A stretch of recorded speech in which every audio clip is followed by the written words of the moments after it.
So ngayon, itong si Lacson, sabi ni Lacson, ang isa sa binibira ni Lacson itong si Marcoleta. Sabi ni Lacson, yang si Marcoleta kanang kamay yan ni Cayetano ngayon. Kaya lang madalas yan si Marcoleta ayon kay Lacson, madalas yan magsa-cite ng mga batas. Ang daming sinasite ng niya ng batas ni Marcoleta. Oh, pero lagi namang salto. Yun ang term na ginamit ni Lacson. Lagi naman daw salto. Ang mga pagbabanggit daw ni Marcoleta ng tungkol sa mga batas, lagi naman daw salto. O ganito yung eksaktong sinabi ni Senador Ping Lacson. Nagmamagaling at walang alam sa batas ang tinutukoy niya si Marcoleta. Mahirap sa kanya ang Rodante Marcoleta, nagmamarunong pero ang dami niyang salto eh. Ito yung sabi ni Lacson. Alam mo, sa mga sessions namin, sa mga committee hearings, ang mga sinasite niya mga batas palpak eh. Hindi kami matututo sa kanya. Actually sabihin na nating abogado siya. Ialis na muna natin ang pagiging neophyte na senador. Kasi matagal na rin siyang congressman eh. Kasi halos nagkakapareho naman ang rules ng lower house at saka sa Senado eh. Halos naka-align yan eh. So dapat alam niya rin yung rules. So alam niya rin yung batas. Matindi itong banat na ito ni matindi itong banat ni Senador Ping Lacson kay Marcoleta eh. Sabi ni Senador Ping Lacson, ang problema daw kay Marcoleta, abogado nga at laging nagsasite ng batas. Akala mo maraming alam sa batas. Ang problema, ang mga sinasite naman daw ng mga batas, salto. Ganun talaga yung term na ginamit ni Lacson salto. Kaya sa totoo lang daw, wala naman silang natututunan kay Marcoleta. Nakakaya, no? Nakakaya. Habang binabasa ko ito, sinasay talaga niya ni Marcoleta na mga yung nagsasite ng mga batas. Pero tama si Lacson, salto eh. Palpak. Kung ano-anong mga sinasite na batas, pero mali-mali. Kaya sabi ni Lacson, wala naman silang natututunan kay Marcoleta eh. Ipapahamak ka pa. Kahit nga yung simpleng rules ng Senado.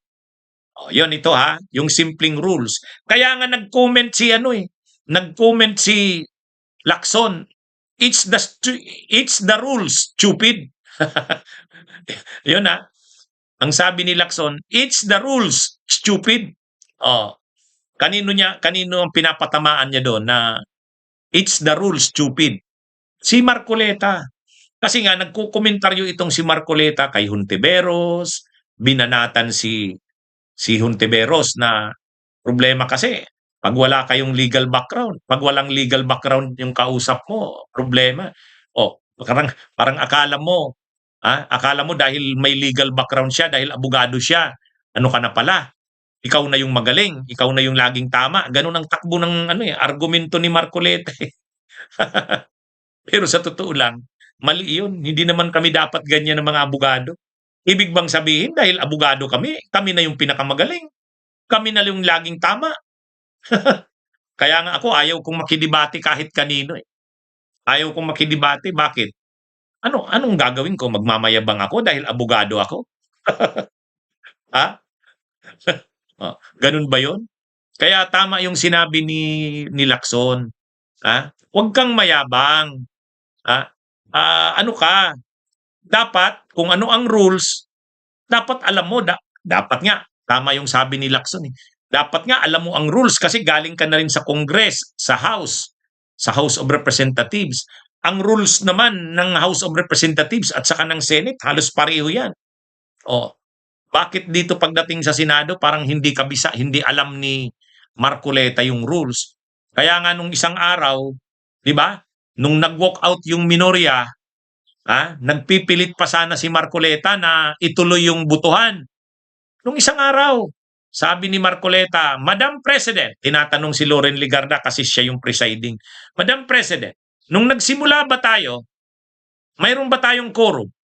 Siyempre may quorum, nung nagsimula. O, ngayon, kapag ba nag-walk out, umalis, ibig bang sabihin hindi na tayo pwedeng magtuloy ng pag-transact natin dahil wala ng quorum? Yun, ang point niya, ang gustong ipunto ni Marcoleta, nung nagsimula yung session, may quorum.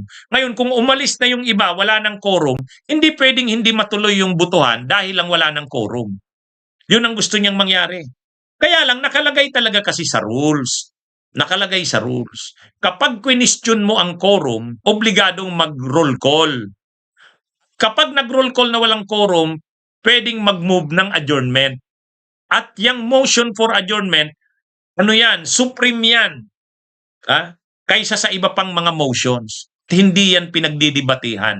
Yan ang malinaw na nasa rules. Alam yan ni Cayetano. Ay hindi, nagpipilit pa rin si Marcoleta. Kaya sabi ni Marcoleta, akala ko ba magaling sa magaling sa rules. So, napahiya na ngayon napahiya na sila ngayon. Pinilit na ngayon ni Loren Legarda na mag-decide na i-adjourn na, tapos ngayon na lang na Monday, 5 p.m. mag-resume yung session. Yan yung wala na. Kaya sabi ni Lacson, it's the rules, stupid.